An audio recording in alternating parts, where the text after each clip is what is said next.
Hello everyone. In this session we will discuss 16th October 2020 current affair. Let's start. First question is, which tech giant has partnered with All India Council for Technical Education AICTE to empower learners and educators in new age technologies including artificial intelligence, internet of things, data science and cloud computing with over 1500 question module. तो इनमें से किस tech giant के साथ AICT ने partnership करी है कि वो यहाँ पर के सारे कोर्सेज प्रोवाइड कराएगा, ठीक है ना, related to AI, related to IoT, data science और क्लाउड कंप्यूटिंग। एआईसीटीसी एक टेक्निकल एजुकेशन इंस्टीट्यूट है जो कंट्री में टेक्निकल एजुकेशन प्रोवाइड कराता है। एआईसीटीसी की स्थापना 1945 में हुई थी, ठीक है ना। और इसका जो सही जवाब है वो है माइक्रोसॉफ्ट के साथ यहाँ पे पार्टनरशिप करी है एआईसीटी ने, ठीक है। एआईसीटीसी का जो हेडक्वार्टर है वो नई दिल्ली है, ठीक है। और माइक्रोसॉफ्ट की अगर बात करें, माइक्रोसॉफ्ट के जो फाउंडर है वो कौन है? बिल गेट्स और पॉल एलन। और इसका जो हेडक्वार्टर है वॉशिंगटन है और इसके जो सीईओ है माइक्रोसॉफ्ट के वो कौन है? सत्य Nadella. Next, which of the following is correct in the context to the approval of implementation of the World Bank aided STARS project? हाल ही में एक स्टार्स प्रोजेक्ट लॉन्च किया गया, इसमें इससे रिलेटेड यहाँ पे पूछ रहा है कि कौन सा स्टेटमेंट सही है।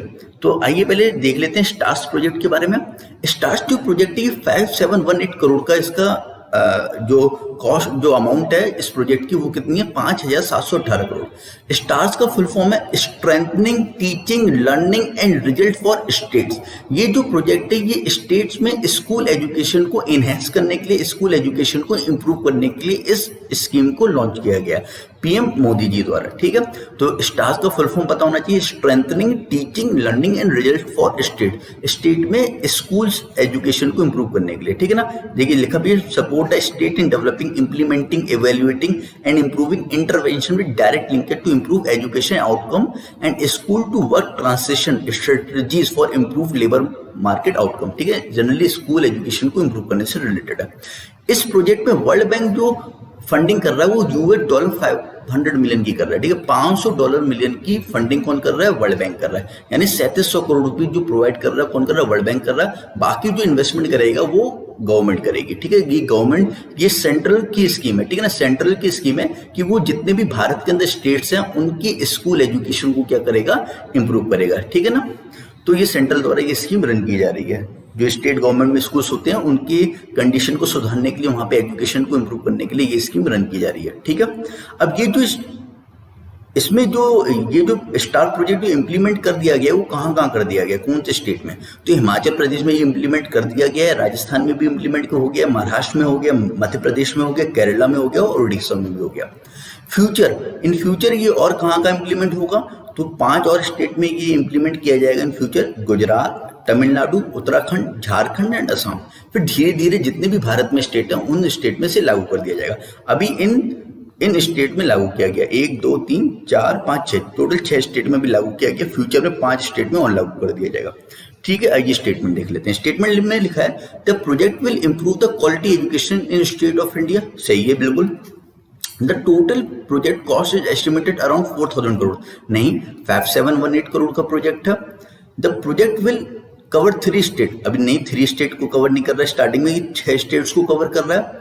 In the total investment World Bank will amount to $200 million, नहीं 200 मिलियन नहीं कर रहा है, कितना कर रहा है? 500 मिलियन कर रहा है। तो यानी इसका अगर बात करें तो इससे पहला स्टेटमेंट सही है। Next, Prime Minister Narendra Modi will releasing a commemorative coin of ₹75 denomination on the occasion of 75th anniversary of which international organization, which will mark the long-standing relation of India with that organization. तो अभी हाल ही में किस organisation के नाम पर 75 rupees का coin प्रधानमंत्री नरेंद्र मोदी ने क्या किया? रिलीज किया। और ये अगर बात करें उसकी 75th एनिवर्सरी थी। तो ये जो ऑर्गेनाइजेशन है उसका नाम है food and agriculture organisation, FAO. FAO की अगर हम बात करें 16 अक्टूबर को इसकी स्थापना हुई थी, 16 अक्टूबर 1945 में इसकी स्थापना हुई थी। तो इसे 75 साल कंप्लीट हो गए हैं और इसकी 75वीं एनिवर्सरी में नरेंद्र मोदी जी ने 75 रुपए का कॉइन क्या किया? इशू किया, ठीक है ना। और यहाँ पे अगर बात करें फूड एंड एग्रीकल्चर ऑर्गेनाइजेशन की, तो फूड एंड एग्रीकल्चर ऑर्गेनाइजेशन का जो हेडक्वार्टर है वो कहाँ पर है? वो रोम में है, ठीक है, रोम इटली में। एक चीज और, 16 अक्टूबर को ही अगर हम बात करें वर्ल्ड फूड डे भी मनाया जाता है, ठीक है ना, वर्ल्ड फूड डे मनाया जाता है हर साल, ठीक है ना। और वर्ल्ड फूड डे की अगर बात करें, आज 16 अक्टूबर है तो वर्ल्ड फूड डे मनाया जाता है। और इसकी थीम क्या है? इसकी थीम है वर्ल्ड फूड डे की इस बार की grow, nourish, sustain together, our action are future, our action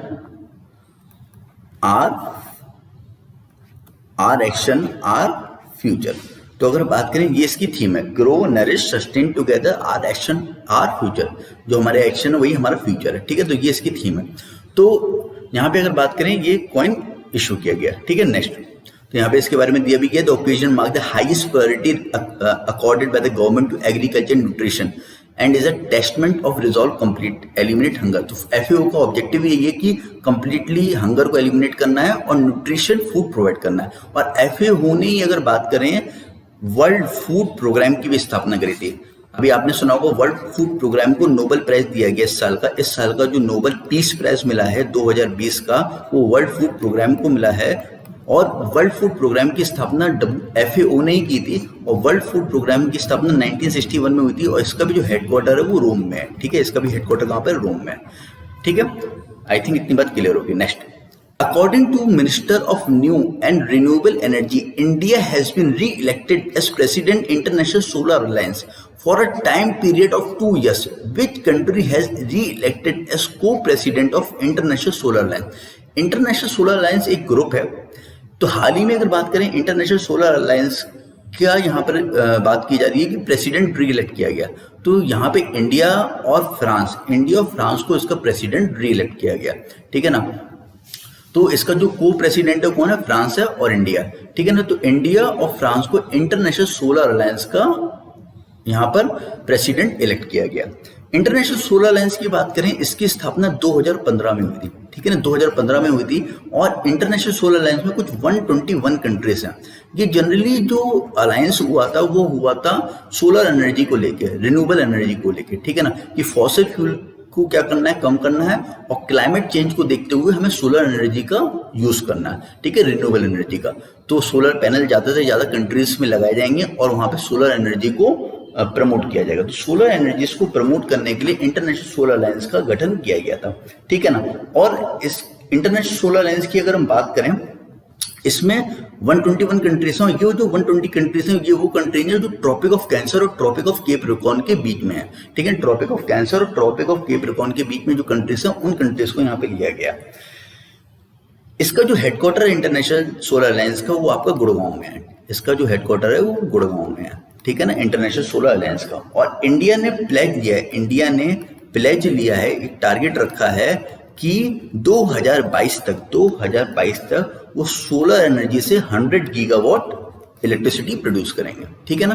तो ये कुछ हमें पॉइंट हैं जो हमें पता होने चाहिए, ठीक है ना। इसे अगर बात करें, प्रधानमंत्री नरेंद्र मोदी जी ने ही इंट्रोड्यूस किया था इंटरनेशनल सोलर अलायंस को। Next, With private bank, the Apollo Hospital will have partnered for a program that will allow the private lender customer to get financing option for medical treatment at the hospital chain.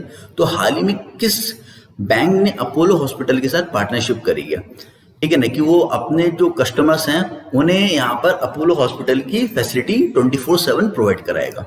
तो ये जो partnership किया है वो HDFC bank ने Apollo hospital से किया, कि HDFC बैंक अपने कस्टमर्स को अपोलो हॉस्पिटल की जो सर्विसेज है 24/7 प्रोवाइड कराएगा। देखिए यहाँ पे लिखा भी है, the programme of HDFC bank customer who will get round the clock 24/7 Apollo doctor at no cost on 24/7 along with benefits, ठीक है ना, such as choice of payment option, ease of finance, ये सारी की सारी फैसिलिटी HDFC बैंक प्रोवाइड कराएगा, ठीक है ना। तो HDFC बैंक ने पार्टनरशिप किसके साथ किया? अपोलो के साथ। HDFC बैंक का हेडक्वार्टर मुंबई है। HDFC बैंक के जो MD हैं, वो जो CEO हैं उसके, वो आदित्यपुरी हैं। HDFC बैंक की टैगलाइन है, वी अंडरस्टैंड योर वर्ल्ड, ठीक है। Next, The World Student Day is observed every year on 15th October to mark the birth anniversary of former President APJ Abdul Kalam. This year we mark which birth anniversary the former president of India also known as missile man of India. तो doctor APJ Abdul Kalam ji के बारे में पता ही है, ये country के 11th president थे, ठीक है ना, ये कंट्री के 11th प्रेसिडेंट थे, तो 2002 से लेकर 2007 तक रहे थे। और अभी हाल ही में इनकी बर्थ एनिवर्सरी सेलिब्रेट की गई 15 अक्टूबर को, और 15 अक्टूबर को ही हम वर्ल्ड स्टूडेंट डे भी मनाते हैं। ये कौन से नंबर की बर्थ एनिवर्सरी थी? तो ये 89th बर्थ एनिवर्सरी थी, ठीक है। इनका जो देहांत हो गया था, देखिए इनके बारे में जान लेते हैं। इनका जो देहांत हुआ था वो 27 जुलाई 2015 में हुआ था, और इनका जो जन्म हुआ था वो 15 अक्टूबर 1931 में हुआ था। IIM शिलोंग में ये लेक्चर दे रहे थे, और लेक्चर देते देते यहाँ पे अगर बात करें, ये सफर था स्ट्रोक की वजह से इनकी डेथ हो गई थी। और हर साल 15 अक्टूबर को वर्ल्ड स्टूडेंट डे मनाया जाता है। ये जो वर्ल्ड स्टूडेंट डे मनाया जा रहा है, ये सन 2010 से मनाया जा रहा है। सन 2010 से यूएन ने डिक्लेयर किया था world student day to celebrate on Kalam birthday, to honour and marks his effort to promote education, ठीक है ना। और इस बार की जो थीम है वर्ल्ड एजुकेशन डे की, वो है learning for people, planet, prosperity and peace, ठीक है। Next, what is the name of the anti-terror exercise that has organized by Indian Army and Maharashtra Police to activate anti-terrorist quick reaction team to counter anti-terrorist action? तो यहाँ पे एक exercise हुई है Indian army और Maharashtra police के बीच में। तो उस एक्सरसाइज का नाम क्या है? उस एक्सरसाइज का नाम है सुरक्षा कवच, ठीक है। तो ये जो इंडियन आर्मी है, इंडियन आर्मी की काउंटर टेररिज्म टास्क फोर्स और मुंबई पुलिस की क्विक रिएक्शन टीम के बीच में ये एक ज्वाइंट एक्सरसाइज हुई है। कहां पर हुई है? पुणे में एक्सरसाइज हुई है, जिसका नाम क्या है? सुरक्षा कवच। Next, what is the theme of this year international day of rural women which is observed on 15th October every year by the UN to create awareness of these rural women struggle, their needs, and their critical and key role in a society। 15 अक्टूबर को ही world student day भी मनाया जाता है, 15 अक्टूबर को international day of rural women भी मनाया जाता है, और दोनों डे जो ऑब्जर्व किए गए हैं वो यूएन के द्वारा किए गए हैं। तो international day of rural women की इस बार की जो थीम है वो है building rural women resilience in the wake of कोविड-19, ठीक है। तो ये जो डे है ये यूएन द्वारा मनाया जाता है for action to support rural womens and girls and grow their capacity to respond to climate change through agriculture production, food security and natural resources management. Next, choose the incorrect one regarding the Sujal drink from tap mission scheme of Odisha government which has launched recently। हाल ही में एक scheme launch करी Sujal Odisha government ने, जो generally आपकी water से related scheme है, water drinking water से related scheme है, ड्रिंक फ्रॉम टैप मिशन। तो पहले इस स्कीम के बारे में जान लेते हैं। इस स्कीम की अगर बात करें, इस स्कीम का टारगेट है to provide piped water connection to all urban areas in state by March 2022। तो राज्य में 2022 तक ये क्या करेगा, इसका टारगेट है कि वाटर कनेक्शन प्रोवाइड करेगा अर्बन एरियाज में, ठीक है ना। इसका अगर बात करें, जो ओडिशा गवर्नमेंट ने जो सेट किया कि 1300 करोड़ का प्रोजेक्ट है for this scheme which will benefit over 15 lakh people in 15 town in a phase manner. Once fully implemented, Odisha will become the first state in the country to provide quality drinking water fit for direct consumption in urban area। तो direct अगर बात करें, drinking water provide करेगा लोगों के घरों तक। अभी आपने देखा होगा बहुत सारे ऐसे सिटीज़ हैं लाइक दिल्ली है, मुंबई है, जहाँ पे हम क्या करते हैं पानी मंगवाते हैं, और ही बहुत सारे सिटीज़ हैं। तो यहाँ पे अगर बात करें, पानी आपको मंगवाना नहीं पड़ेगा, आपके घर में डायरेक्टली अगर बात करें फ्रेश वाटर रहेगा। तो ये पहला स्टेट होगा। तो यहाँ पे देख लेते हैं statement। The state has set the target to provide piped water connection to all areas in the state by March 2022। सही है। The government has set 1300 crore project for this scheme। ये भी सही है। This will provide quality tap drinking water in all urban and rural areas of, ठीक है, ये भी सही है। This Odisha will become the first state in the country to provide quality drinking water in urban areas। ये भी बिल्कुल सही है। तो सारे पॉइंट क्या है? सही है, ठीक है। Next, the Exim Bank, Export Import Bank of India, on behalf of the Government of India, has extended a line of credit of USD 400 million। तो यहाँ पे अगर बात करें, गवर्नमेंट ऑफ इंडिया लोन दे रहा है कितना? $400 मिलियन का, अबाउट 2932 करोड़ का लोन दे रहा है। किसे लोन दे रहा है? तो ये लोन जो दिया जा रहा है वो मालदीव्स को दिया जा रहा है, ठीक है। किसे दिया जा रहा है? मालदीव्स को ये लोन दिया जा रहा है। और कौन दे रहा है लोन? एक्सिम बैंक दे रहा है on the behalf of government of India, ठीक है। अभी हाल ही में अगर हम बात करें, गवर्नमेंट ऑफ इंडिया और मालदीव्स के बीच में मालदीव्स ने अगर बात करें गवर्नमेंट ऑफ इंडिया से लोन लिया हुआ है अपने एक प्रोजेक्ट के लिए। उस प्रोजेक्ट का नाम है ग्रेटर माले कनेक्टिविटी प्रोजेक्ट। मालदीव्स की जो कैपिटल माले है, तो माले ग्रेटर माले कनेक्टिविटी प्रोजेक्ट एक ये इंफ्रास्ट्रक्चर प्रोजेक्ट है जो उसके आसपास के आइलैंड को क्या करेगा, कनेक्ट करेगा। इस प्रोजेक्ट के लिए जो इंडिया लोन प्रोवाइड कर रहा है वो USD 500 मिलियन का लोन प्रोवाइड कर रहा है। ध्यान से सुनना, जिसमें से अगर बात करें 400 डॉलर का जो लोन है, $400 मिलियन का जो लोन है वो LOC के थ्रू प्रोवाइड किया जाएगा और $100 मिलियन सीधे सीधे ग्रांट कर दिए जाएंगे। अब अगर बात करें कि $100 मिलियन जो है वो क्या किए जा रहे हैं, सीधे अगर बात करें ग्रांट कर दिए जा रहे हैं। और ये जो 400 मिलियन है ये LOC के थ्रू प्रोवाइड किया जाएगा। LOC क्या होता है? Line of credit. Line of credit एक तरीके से अगर बात करें जैसे क्रेडिट कार्ड होता है ना, कि जहां पे आपको एक अमाउंट सैंक्शन हो गई, आपको अमाउंट क्या कर दी गई, सैंक्शन कर दी गई। अब जो इंटरेस्ट लगेगा वो सैंक्शन अमाउंट पे नहीं लगेगा, जितना आप विड्रॉ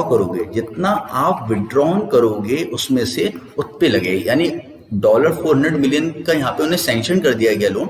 अब मालदीव जो है अगर 100 मिलियन निकालना है या 200 मिलियन निकालना है तो जो इंटरेस्ट लगेगा वो 100 मिलियन या 200 मिलियन पे लगेगा, ठीक है ना, पूरे 400 मिलियन पे नहीं लगेगा। तो LOC का मतलब होता है लाइन ऑफ क्रेडिट, जहाँ पे आपको एक अमाउंट सैंक्शन कर दिया जाता है और जितना आप विड्रॉन करते हो उतने पे ही इंटरेस्ट लगता है, ठीक है ना। और ये जो प्रोजेक्ट है $500 मिलियन का प्रोजेक्ट है, जिसमें से $100 मिलियन डायरेक्टली उन्हें दे दिए गए गवर्नमेंट ऑफ इंडिया द्वारा, ठीक है। तो आई थिंक इतनी बात क्लियर है। और ये जो $400 मिलियन जो दिए जा रहे हैं वो कौन दे रहा है? ये एक्सिम बैंक दे रहा है। ये एक्सिम बैंक LOC की फॉर्म में दे रहा है। एक्सिम बैंक का जो हेडक्वार्टर है मुंबई है और एक्सिम बैंक की जो स्थापना हुई थी 1982 में हुई थी, ठीक है। अभी हाल ही में मालदीव्स को इंडिया ने कोविड-19 की वजह से जो मालदीव्स की इकोनॉमी में इम्पैक्ट हुआ है उसकी वजह से इंडिया ने अभी हाल ही में मालदीव्स को $250 का भी लोन दिया था। $250 मिलियन का भी लोन दिया हुआ है, ठीक है ना। $250 मिलियन का भी लोन दिया हुआ है फॉर कोविड-19 इम्पैक्ट। तो अभी अगर बात करें आपको मालदीव से रिलेटेड ये दो न्यूज इंपॉर्टेंट है, ठीक है। एक कितना अमाउंट का लोन दिया गया और एक कितना दिया गया। मालदीव्स के जो प्रधानमंत्री है कौन है? मोहम्मद इब्राहिम सोली, ठीक है। आई थिंक इतना बात क्लियर हो गया, ठीक है। तो आज के लिए इतना ही, हम फिर मिलेंगे नेक्स्ट, ठीक है। Have a good day, thank you.